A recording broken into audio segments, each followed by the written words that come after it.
دغسې علماء لیکلي دي زمونږ یو شیطان دشمن دی او یو زمونږ د نفس دشمن دی. مونږ ډېر فریادونه د شیطان نه کوو چې یاره شیطان را سره دا چلو کو، شیطان را سره وکړه، خو د بار دشمن دی. د هغه نه دومره یاره نه ده پکار لکه دا څومره چې مونږ د هغه نه یېرېږو. نه، دا زمونږ نفس چې کوم دشمن دی په دې بدن کې دننه زمونږ د کور دشمن دی، دا ډېر خطرناک دی.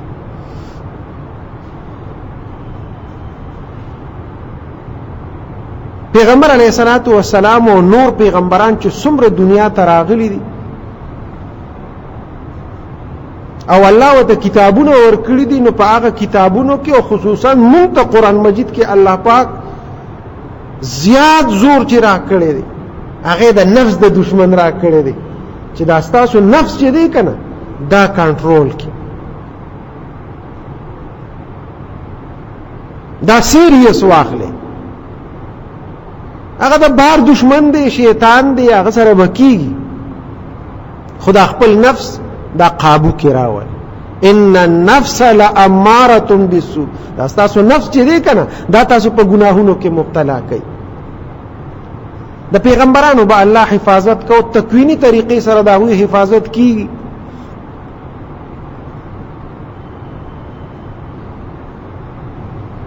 الله پاک په هغوی ته تنبیه راولېږل او هغه کم لغزش چې به د هغوی هغه به ختم شو. پیغمبر علیه الصلاة والسلام یو ځل د مکی مکرمې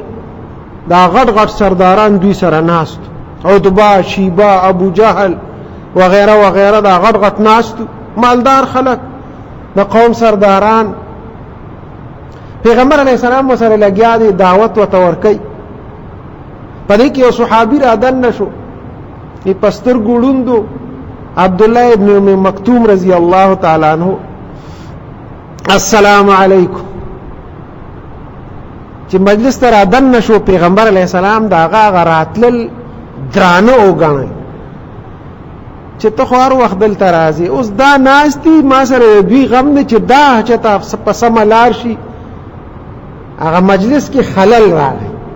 او اسم دا لوی خلک چې وي دا چې ناستي دا غریبانان چې راځي مجلس ته لږ بد ګڼي. نو پیغمبر علیه الصلاة والسلام خو دغه نه محسوسوله، د هغو صحابو سره مینه وه، خو هغې خلکو دا ډېره بده محسوس کړه چې دا پړوندم دی او راغې اوس په مجلس کې سلام کوي. نو پیغمبر علیه الصلاة والسلام هم لږ شانتې بد وګڼل او غرض یې دا و چې ته خو هر وخت راځې. نو الله پاک ورته سمدستي هدایت راولېږه. د هغه د پیغمبر علیه الصلاة والسلام زړه کې چې دا خبر رالی، الله پاک د اسمان نه سمدستي حضرت جبريل راولېږه او غم صورت نازل کړ. عبس وتولى ان جاءه الاعمى وما يدريك لعله يزكى. دغه خلکو غم مکوه، دا مرداران نه به اسلام ته راځي یا به نه راځي، د دې هېڅ پروا مکوه، د دې سړي د مسلې غم وکړه، دا ستا زاړه مرګري دي، دا غریبانان خیال کوه چې دغه کافرو له ترجیح ورنکې په دې غریبانانو باندې. یعنی د اسمان نه سمدستي د پیغمبر علیه الصلاة والسلام اصلاح د نفس وشوه چې دغه خلک پرېږده، په دې خبره مه خفه کېږه چې دی ولې مجلس ته راغی. داسې چې کله به څه واقعه وشوه او څه به و، پیغمبر علیه الصلاة والسلام ته به اشاره راله، تنبیه به راله او د هغه اصلاح د نفس به وشو. دا به الله پاک کوله. بیا صحابه و مجلس کې ناستو، د صحابو نه به داسې څه کمې بیشې راغلي، نو د هغوی د اصلاح دپاره بیا پیغمبر علیه السلام پیغمبر علیه السلام به سمدستي د هغې اصلاح کوله. حضرت فاطمه رضی الله تعالی عنها میچن به هم کوله، اوبه به هم راوړې، کور به هم صفا کو،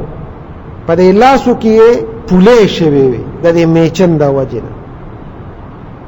په دې ملا باندې پټې جوړې شوې وې، دا مشکیزه به یې راوړه د اوبو، جامې یې ډېرې ګنده او خرابې، ځکه د کور خدمت به یې کو، لګیا به وه ټوله. حضرت علی رضی الله تعالی عنہ ورته وفرمایل وی لاړه شه، غلامان راغلي دي پیغمبر علیه السلام له وینځي راغلي دي طالب هم یو نوکر در کی یو خادم به در کی هغه وته دا خو خبره ده رااله پیغمبر علیه الصلاۃ والسلام کراله پیغمبر علیه السلام کور نو مور بی بی حضرت عائشه ته وی چې دغه سي زه خو راغلی م پیغمبر علیه السلام بابا جان نشته خو ته وته وایې چې هغه راغلی و او هغه خادم غوښت دا زما حالت وته بیان ک واپس کور ته لاړه پیغمبر علیه السلام چې کور ته راغی حضرت عائشه وته الوی چې دغه سي حضرت فاطمه راغلی و داسې قصې پیغمبر علیه السلام را روان شو او حضرت فاطمه کرا راغی حضرت فاطمه ته وی ستا خوخه دو خبرو کې یو خوخه کا خادم بدرکم خدمت پدې کوي او کوي نو د خادم نه د یو بهترین سیز درکم ناغي وته یا رسول الله خو خدار چا خوخي نشه دا غنم بهتر سیز ماته ملاویږي نو هغه ز غواړم پیغمبر علیه الصلاۃ والسلام وته فرمایي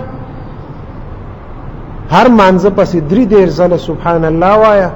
3 ځله الحمدلله وایا 4 ځله الله اکبر وایا دا بستا د دنیا او د آخرت د کارونو لپاره کافی شي ته خو صرف د دنیا غم کې وګوره کنه د خادم غم کې د دنیا چې زما دنیا کې ماته اسانی راشي اوس پیغمبر علیه السلام یوازې دنیا باندې نظر نو داغه په آخرت باندې نظر هغه وی دا بستا د لپاره په دنیا کې هم کافی شي او آخرت کې هم کافی شي دنیا په کارونو کې به اسانتیا ده ترش دا کلمات وایا زنانه او لپاره دا ډیر مجرد دي ذکر فاطمه دیته وي هر مانځ پتی 3 ځله سبحان الله 3 ځله الحمدلله 4 ځله الله اکبر بس د خدای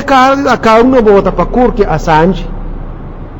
دغه سي د سړی کې وي د دنیا کارونه د دکان کار دی د تجارت کار دی من زمینداری دا نور کارونه دي الله به آسانتیا وتراوي بس دی باغ مشقت کې الله نه غورځي ډېر دا نه چې فرشتي برازي او هغه به سره لو کوي نه لو ولا سره فرشتي نه کوي خدا دا چې دی په صحت او تروغي د باندې بیماری ناراضي چې یو کار کوي د خدای قدرت ته الله او پکې وته برکت اچي اسانتیا سره به الله کارونه کوي دې کلمات ویلو سره بوج په پد باندې او چې سبحان الله الحمدلله وې نو په جنت کې یو بوټ استاده پاره لګي نو الته اخرت کې ترقی ده نو دنیا شو او اخرت شو دوانه شو صحابه د حضرت فاطمه صرف په دنیا نظرو پیغمبر علیه السلام سمدستی داغه اصلاح وکړه چې نه صرف دنیا مغواړه دنیا هم غواړو د الله نه آخرت هم غواړو دوانه ترقی غواړو چې دوانو کې تاسو سہولت پیښ یو ځل د پیغمبر علیه السلام په مجلس کې صحابه ناشتو او صحابه د دنیا تذکره شروع کړ کاروبار داسې او تجارت داسې او پراپرټي داسې او دا قصې شروع کړ پیغمبر علیه السلام په هغه باندې ډېر سمدستي د صحابه او اصلاح کوله پیغمبر علیه الصلاۃ والسلام وتو فرمایل قوموا عني فانكم تحبون الدنيا زما د مخ نه پاسه تاسو خو دنیا سره محبت کوئ یعنی تاسو اگر چې ناس په جمعات کې خو چې دا ذکر د دنیا کوي نو مطلب دا شو چې تاسو دنیا سره ډېر مینه ده زما د مخ نه پاسه صرف د دنیا ذکر مکوئ او بیا په جمعات کې د دنیا ذکر کوي بس سمدستی د صحابه او اصلاح چې د دنیا تذکره نه ده پکار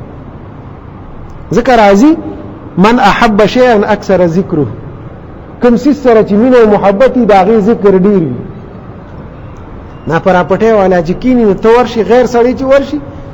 بل خبره وسره څوک نشي کولای دا خپل د پراپټه قصې وي بس هغه کوي ځکه دا غوي دغه سره مینه دغه کاروبار دی بس دقه کې بلګیای دغه سي بل کاروبار والا دی غوي د خپل کاروبار خبرې کوي تبلیغیانو سره چکینه هغه به ته 24 غنټې د قشپک نمبر وي هغه به ته وي د هر چا مجلس کې خپل خپل ذکر هغه سره چې سره مینه بس حق ذکر ډیر. رابعه بصری یو نیکه خزه تیرا شوی نه د هغې په مجلس کې یو ځل کسان ناست و هغوی لګیا و د دنیا مذمت یې بیانو چې دنیا ښه شی نه دی او دنیا ښه شی نه دی او دنیا ښه شی نه دی دا لګیا و تذکره شروع دا نه چې دنیا ذکر شروع نه دنیا مذمت بیانېده. حضرت فاطمه هغې ورته وایي رابعه بصري وایي د دې مجلس نه پاسې زما د مجلس نه پاسې د دنیا سره ستاسو مینه ده ځکه داسې مذمتونه بیانوي چې دا بد یې بیانوي ومه کوه دنیا ذکر دی خو یا ښه ویل او یا بد ویل چې دا بد یې وایې نو هم ستاسو ورسره مینه ده زما د مجلس نه پاسې نو پیسو دا د نفس اصلاح ده. په دې طریقه د خلکو اصلاح هغوی کړې ده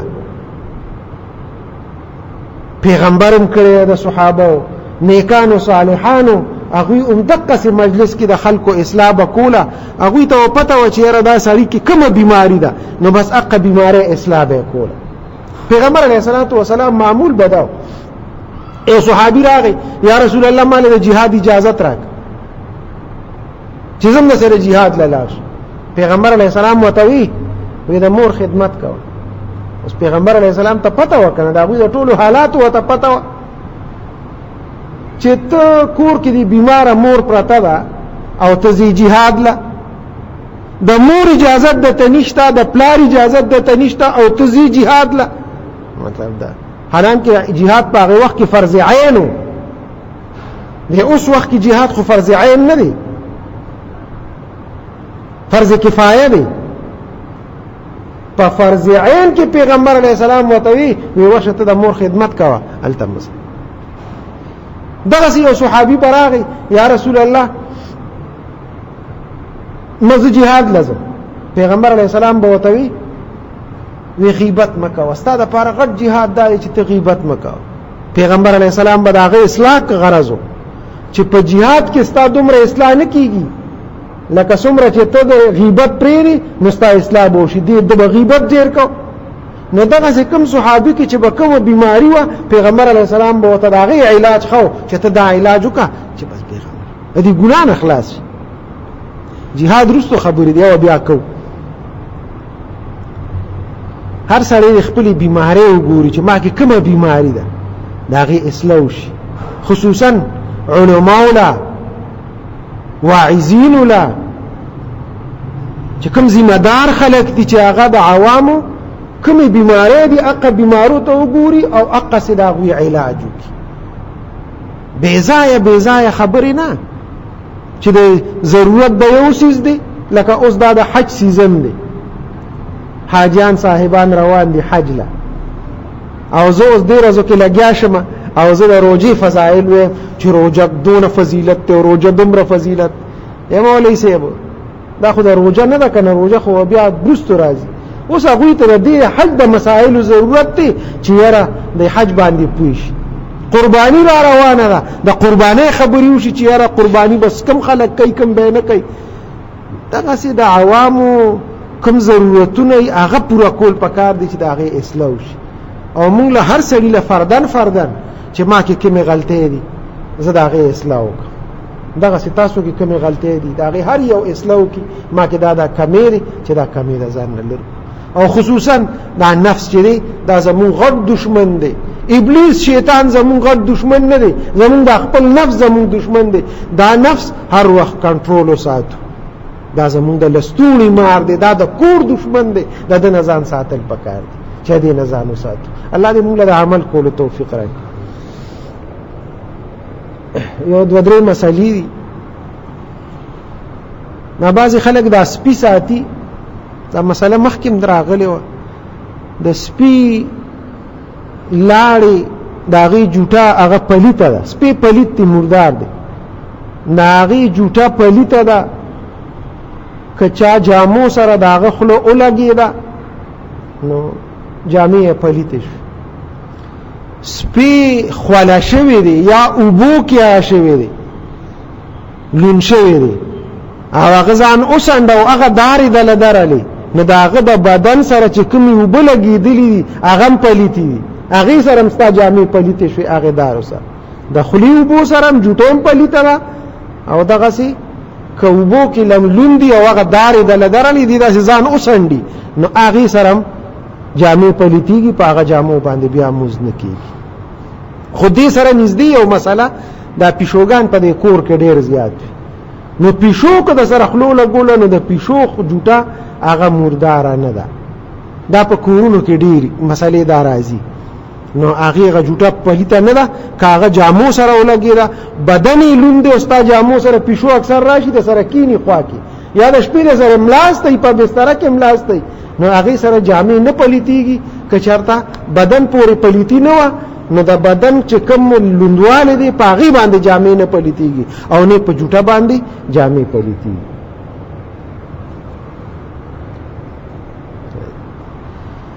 یو کس دی هغه وی ما سره اوس پیسې شته خو یو طرف ته حج را باندې فرض دی او بل طرف ته د زوی او د لور واده ضروري دی چې هغه واده کړم لور مې پیغله شوې ده زوی مې بالغ شوی چې واده ولا وکړم نو اوس زه حج له لاړ شم که دغه یو سړي پنشن واغشت نو اوس پنشنیر غریب خو دقه سرمایې 2-3 لاکه 4 لاکه روپۍ دي ورسره نو یا به پېځي حج له او یا به چې دی نه د بچي واده کوي یو خو به پاتې کېږي نو کوم یو کار وکړي نو فقهاو دا لیکلي دي وایي که د حج ورځې وي د حج ورځې دا شوال دا اوس چې دا میاشت تېره شو یوه دا میاشت د حج ده او یو دا اوس چې راوخته ذیقعده دا د حج ده او 10 ورځې د ذوالحجې دا د حج میاشتې دي یو سړي په دې شوال کې یا ذیقعده اوس په دې ورځو کې نن یې پنشن واغشت په ده باندې حج فرض شو په دې ورځو کې نو چې په دې ورځو کې یو سړی مالدار شو او حج په فرض شو فلفور دی به اول حج له داخله کوي لور به بیا ودیږي زوی به بیا وروسته ودیږي خو دی به اول چې دی نو حج کوي او که د حج ورځې نه دي مخکې وروسته ورځې دي نو بیا د لور واده وکړه د زوی واده دی وکړه اوس که ته پیسې کېدې چې یاره دا پیسې کېدم را روان کال له به حج له داخله کوم نه بیا د حج داخله به کې هغه به کېږي بیا نه اول د لور د زوی واده وکړه که پاتې شوې د سره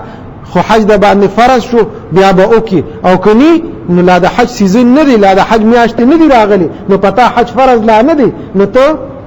د زوی واده وکړه د لور واده دی وکړه حج لکه پیسې پاتې شوې ډېره ښه ده او که پاتې نه شوې نو بس پاتې دي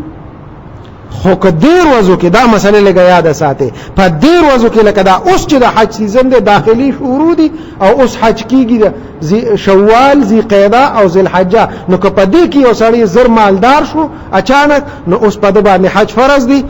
لور واده دي پرېږدي د زوی واده دي پرېږدي او د حج د داخله وکړي سمدستي چې حج له لاړ شي